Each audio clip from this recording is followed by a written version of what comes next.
Full outfits tonight. Kasi, ilang pabo ba yung nakatay dyan sa headdress mo? Why? Ano ba? Parang may nasali pa yatang parrot dyan. Whatever! Ouchie! Oy, talaga. And here's our criteria for judging. For choreography, 30%. Performance, 25%. Theme or music, 20%. Cultural costume, 15%.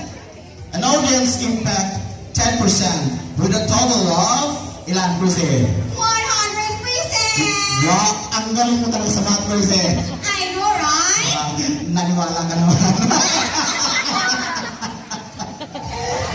And for our prizes, medyo ganante tayo ngayon, brothers and sisters. For the third placer, they will get 1,000 baht. And the second place naman will receive 2,000 baht. Wow. Yeah, baht. And of course, for our first place, ay eto, bongga to boy. Ano? 3,000 baht cold cash. Wow! Yung ibig kong sabihin, shabu-shabu yung sabaw yung hinihigop mo. Iba yung iniisip mo. Nakakatawa ka talaga, boy. Okay.